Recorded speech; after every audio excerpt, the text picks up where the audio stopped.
Hello நண்பர்களே! இன்னைக்கு நம்ம இந்த காணொளியில மிளகாய் தூள் அரைக்கிறத பத்தி, அதுக்கு தேவையான மசாலாவ பத்தி தான் பார்க்க போறோம். அதுக்கான மிளகாயும், தனியாவும் மொட்டை மாடியில காய வச்சிருக்கோம். அத தான் பார்த்துக்கிட்டு இருக்கீங்க.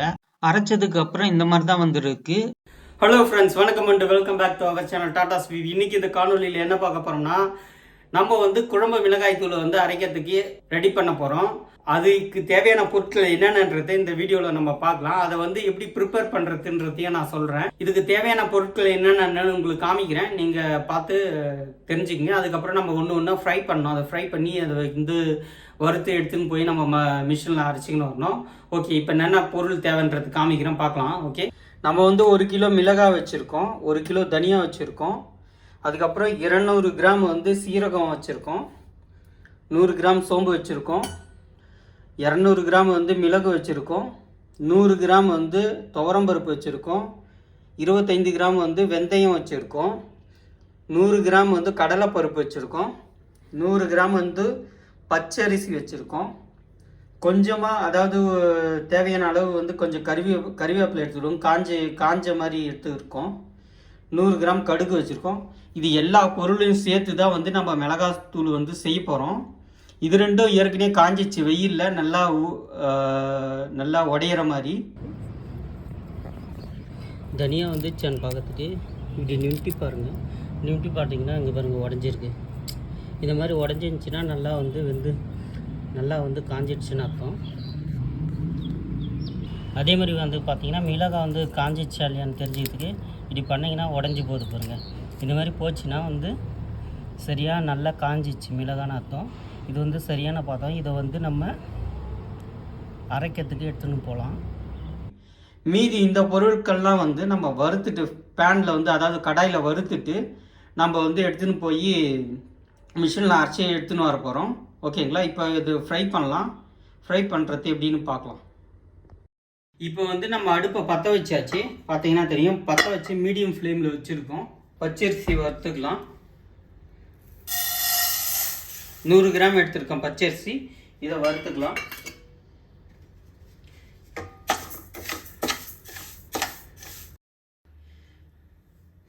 பார்த்தீங்கன்னா தெரியும், லைட்டாக வறுபட ஸ்டார்ட் பண்ணியிருக்கு.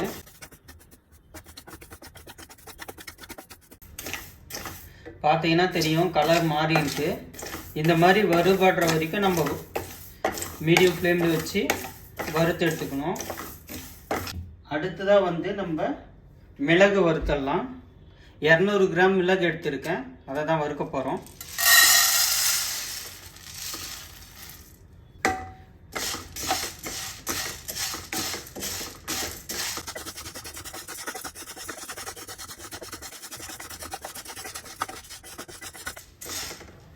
மிளகு வறுபட்டுச்சா இல்லையான்னு நம்ம எப்படி கண்டுபிடிக்கலாம்னா, நல்லா அழகிய மனம் வரும். அந்த மனத்தை வச்சு நம்ம கண்டுபிடிச்சிடலாம்.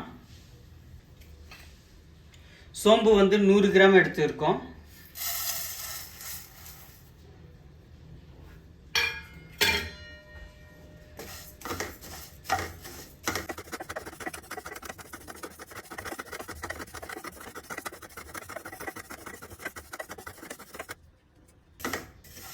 சோம்பு நல்லா வறுந்துடுச்சு. நம்ம ஃபஸ்ட்டு ஆட் பண்ண சொல்ல சோம்பு பார்த்திங்கன்னா லைட் ஒயிட் கலர் இருந்துச்சு. இப்போ பார்த்தீங்கன்னா தெரியும், டார்க் க்ரீன் கலராக மாறி இருக்கு பாருங்க. அது இல்லாமல் ஒரு நல்ல ஒரு மனம் வருது. ஸோ இது மூலிமா தெரிஞ்சுக்கலாம் நம்ம சோம்பு வறுபட்டுச்சுன்னு. இப்போ சீரகம் 200 கிராம் எடுத்துக்கலாம். நம்ம மிளகு எவ்வளோ எடுத்துக்கிறோமோ அதுக்கு ஈக்குவலாக நம்ம எடுத்துக்கணும்.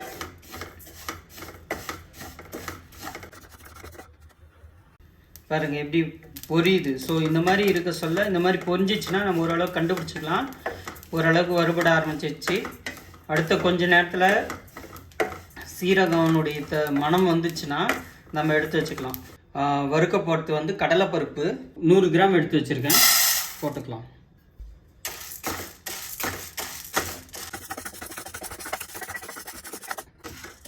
மீடியம் ஃப்ளேமில் வச்சு இந்த மாதிரி வறுக்கணும்.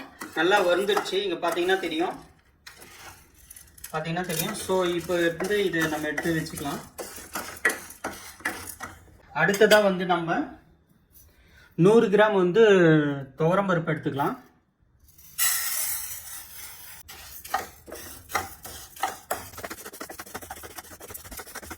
நல்லா வறுபட்டுச்சு. இப்போ நம்ம இதை எடுத்து வச்சுக்கலாம். இப்போ வந்து நான் 100 கிராம் கடுகு எடுத்து வறுக்க போகிறேன்.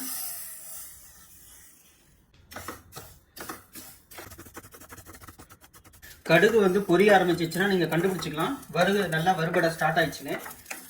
அதுலேருந்து ஒரு கொஞ்ச நேரம் பொறுத்து நம்ம எடுத்து வச்சுக்கலாம். அடுத்ததாக வந்து ஒரு 25 கிராம் வந்து வெந்தயம் எடுத்துக்கலாம். வெந்தயம் வந்து கசப்புன்றதுனால நம்ம கொஞ்சம் தான் ஆட் பண்ணோம். அதிகமாக ஆட் பண்ணிங்கன்னா கசப்பாயிடும். நல்லா வறுபட்டுச்சு. அடுத்ததாக வந்து கொம்பு மஞ்சள் வந்து ஒரு 25 கிராம் எடுத்துக்கலாம். இது ஏற்கனவே நல்லா காஞ்சிருக்கு. வெயிலே இதை நம்ம காய வச்சோம். இருந்தாலும் வந்து இதை லைட்டாக வந்து நம்ம வறுத்துடலாம். ஸோ நல்லா வறுத்தாச்சு. இப்போ எடுத்து வச்சுக்கலாம். அடுத்ததாக வந்து காஞ்ச கறிவேப்பிலை நான் எடுத்துக்கினேன். பச்சையாக இருந்துச்சுன்னா நீங்கள் எடுத்து ஃப்ரை பண்ணிங்க. கொஞ்சம் பச்சையாகவும் கொஞ்சம் காஞ்சி போய் இருக்குது நம்மளுக்கு.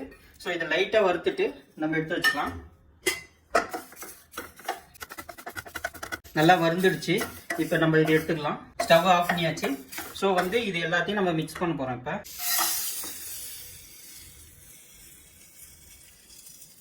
இது வரைக்கும் வறுத்த எல்லாத்தையும் இப்போ மிக்ஸ் பண்ணிக்கலாம். நான் வந்து பாதி இன்னொரு பாத்திரத்தில் எடுத்து வச்சுட்டு இப்போ மிக்ஸ் பண்ணி உங்களுக்கு காமிக்கிறேன்.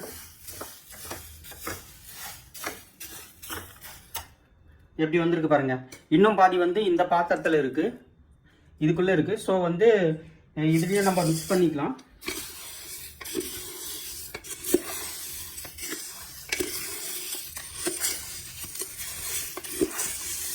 இந்த மாதிரி மிக்ஸ் பண்ணிக்கலாம். இப்போ இந்த மிக்ஸ் பண்ணதையும் இதுக்குள்ளேயே நம்ம ஃபில் பண்ணி எடுத்துன்னு போகலாம் அரைக்கிறதுக்கு. நம்ம வந்து போய் அரைச்சிக்கின்னு வந்துட்டோம் நண்பர்களே. ஸோ வந்து பார்த்திங்கன்னா இப்படி தான் வந்திருக்கு. நம்ம அரைச்சி எடுத்துன்னு வந்ததை காய வைக்கணும். இல்லைன்னா வந்து பாக்ஸில் அப்படியே சூடோட கொட்டி வச்சோம்னா வந்து தண்ணி இந்த ஹீட்னால தண்ணி வந்து எவாப்ரேட்டில் வந்து தண்ணி உருவாகி அதுக்கப்புறம் வந்து வண்டு வர்றதுக்கு வாய்ப்பு இருக்குது. ஸோ பூச்சிங்க. அதனால் வந்து நீங்கள் அரைச்சிக்கின்னு வந்த மிளகாயத்தூள் வந்து இந்த மாதிரி கொட்டி காய வைக்கணும் அரைச்சிக்கின்னு வந்ததுக்கப்புறம்.